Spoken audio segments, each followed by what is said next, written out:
आप इतने परेशान क्यों दिखाई देते हैं? परेशान तो रहूंगा ना पार्वती, आखिर एक बेटी का बाप जो ठहरा। पार्वती, अब उसके हाथ पीले करने का समय आ गया है। पर हमारी आनंद तो सिर्फ 9 साल की है, अभी तो उसके पढ़ने लिखने और खेलने कूदने के दिन है। देख पार्वती, लड़कियां पराया तन होती हैं और जितना जल्दी उन्हें घर से विदा कर दे उतना अच्छा है।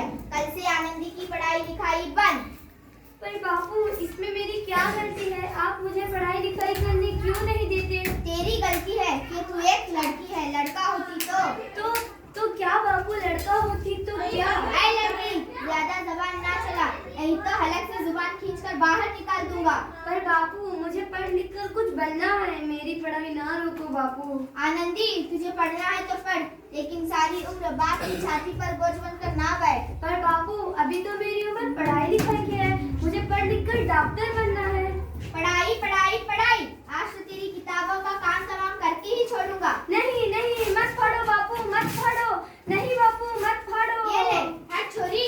नहीं बापू, ये तुमने क्या किया? तुमने मेरी इन किताबों को ही नहीं, मेरी किस्मत फाड़ दी, किस्मत। ये काफी किताबें ना सिर्फ छोरों के हाथ में ही अच्छी लगती हैं, लड़कियों के हाथ में तो सिर्फ मेहंदी अच्छी लगती है, मेहंदी। बापू, मैं लड़की हूँ तो क्या हुआ? लड़का और लड़की तो हमारी दोनों आंखों के समान होते हैं। चुप कर आनंदी, और ये एहसान मान कि तू अब तक जिंदा है, नहीं तो बचपन में गला दबाकर मार डाला होता तो ये तेरी बकबक नहीं सुननी पड़ती आज। और जितना जल्दी हो चूल्हा जलाना सीख ले, उतना अच्छा है तेरे लिए। पर बापू, मुझे चूल्हा जलाना अच्छा ना लगे है। और हाँ, तेरा ब्याह तो होगा, वो भी कल के कल।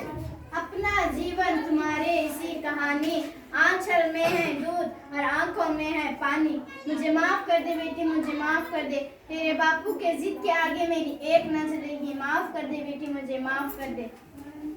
इस प्रकार मात्र 9 वर्ष की छोटी उम्र में आनंदी का विवाह गोपाल राव जोशी से हो गया। बाल विवाह एक सामाजिक विरोध है, गृहपिता का शिकार होना पड़ा आनंदी को। 5 साल बाद आनंदी 14 साल की हो गई। उसके घर में एक शिष्य ने जन्म लिया है। देखते हैं आगे क्या होगा। देखिए ना इसे, क्या हो गया है?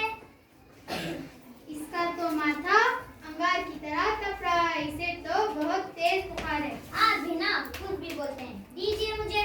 माधव, माधव, जल्दी से वैद्य जी को बुला कर आओ। जी, अभी बुला के लाता हूँ। ये तुम क्या कर रही हो आनंदी? भगवान की धूजी लगा रही हूँ। ये सब अंधविश्वास है आनंदी। अरे आप यकीन तो कीजिए, भगवान की कृपा से इसका माथा ठंडा हो रहा है और बुखार भी उतर गया है। पागल ना बाबू, आनंदी। देखिए, पागल कीजिए मुझे। आनंदी। उठो बाबू, आंखें खोलो, तुम्हें तुम्हारी माँ बुला रही है। आंखें खोलो, देखिए ना इसे, आंखें भी नहीं खोल रहा। आंखें खोलो बेटा, आंखें खोलो। आप चुप क्यों हो? आंखें खोलो बेटा, आंखें खोलो। अब हमारा शिशु कभी आंखें नहीं खोलेगा। नहीं, ऐसा नहीं हो सकता। मेरे बेटे को मुझसे कोई नहीं छीन सकता, कोई नहीं छीन सकता। ये पागलपन बंद करो आनंदी। माधव,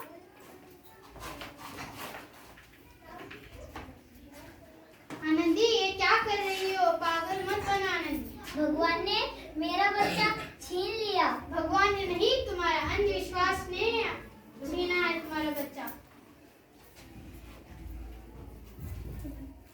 तुम अनपढ़ हो आनंदी, अनपढ़। नहीं, अब मैं अनपढ़ नहीं रहूंगी, नहीं रहूंगी मैं अनपढ़। मैं पढ़ूंगी ताकि कल किसी और आनंदी की लाश की वबा में अपना बच्चा ना खोना पड़े। शाबाश आनंदी।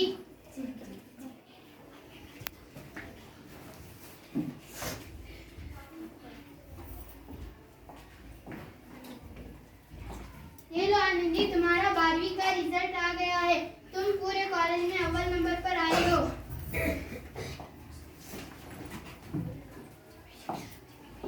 तुम्हें शिक्षावृत्ति मिली है आनंदी। ये लो तुम्हारी अमेरिका जाने का टिकट। मुझे शिक्षावृत्ति मिल गई, मैं अमेरिका जा रही हूँ। पर ये सब मैं अकेले कैसे कर पाऊंगी?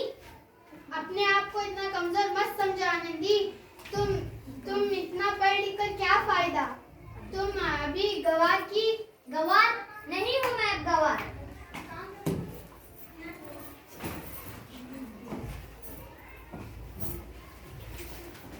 इस प्रकार 7 अप्रैल 1883 को आनंदी अमेरिका के पेंसिल्वेनिया के होवे। 3 साल बाद इन्होंने डॉक्टर ऑफ मेडिसिन की अपॉइंटमेंट खोली। इधर आनंद जी के पिता की तबीयत बहुत खराब है। देखते हैं आगे क्या होगा। पता नहीं अब मेरा क्या होगा। ऐसा मत बोलो, शहर के सिटी हॉस्पिटल में अमेरिका से डिग्री लेकर कोई बड़ा डॉक्टर आया है, एक बार वहाँ चलकर दिखा लेते हैं। हाँ भैया सही बोला, कम से कम दिल को तसल्ली तो मिल जाएगी। हाँ हाँ चलो जल्दी हॉस्पिटल चलते हैं। अरे इनका जीना तो नामुमकिन है। ऐसा मत बोलो भाई, डॉक्टर साहब कब तक आ जाएंगे? ये लो आ गई डॉक्टर मैडम।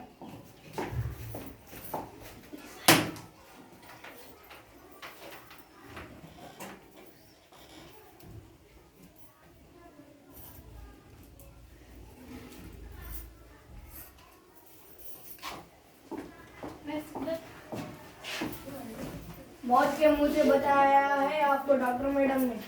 मुझे डॉक्टर साहब से मिलना है। डॉक्टर साहब नहीं डॉक्टर मैडम, डॉक्टर मैडम। ये लो आगे डॉक्टर मैडम। आपका बहुत बहुत धन्यवाद, आपने मेरी जान बचाई। मैं गरीब भला आपको इसके बदले क्या दे सकता हूँ? वचन वचन चाहिए मुझे। कभी ये नहीं कहो कि लड़कियाँ कुछ नहीं कर सकती। ये कैसा वचन? अरे श्यामलाल, तुमने पहचाना नहीं? तुम्हारी बेटी आनंदी। आनंदी? मेरी बेटी डॉक्टर? हाँ बापू, वही आनंदी। बचपन में तूने चूल्हा और दूल्हा के अलावा कुछ नहीं सोचा था। माफ कर दे बेटी, मुझे माफ कर दे, मैं तेरा गुनहगार हूँ। नहीं बापू, तुमने तो बोला था मेरे हाथ पीले करके मेरे हाथ पीले करके मेरी सारी काला कर देना चाहते थे। माफ कर दे बेटी, मुझे माफ कर दे, मैं तेरा गुनहगार हूँ। नहीं बापू, मैंने तो तेरा एहसान चुकाया है। याद है ना तेरा एहसान जो बचपन में तूने मुझ पे किया था? ताने सुना कर जीते जी मार डाला था मुझको। अब बोल किस किस को मारेगा? नहीं बेटी, मुझे माफ कर दे, मुझे माफ कर दे मेरी बच्ची, मुझे माफ कर दे। आपने ही तो बोला था किताबें तो बेटियों के हाथ में अच्छी लगती है, बेटियों के हाथ में सिर्फ मेहंदी अच्छी लगती है, मेहंदी। मुझे माफ कर दे बेटी, मैं तेरे माफी के लायक भी नहीं। मुझे माफ कर दे बेटी, मुझे माफ कर दे। अपने बापू को क्या माफ नहीं करोगी आनंदी? माफ कर दो आनंदी, माफ कर दो। सुबह का भूला यदि शाम को घर लौटाए तो उसे भूला नहीं कहते। बापू इस प्रकार आनंदीबाई जोशी ने अपनी मेहनत और दूर इरादे से न केवल भारत की पहली महिला डॉक्टर बनी, बल्कि आगे चल के इन लड़कियों के लिए सुनहरा रास्ता दिखा गई जो जीवन में कुछ करना चाहती थी।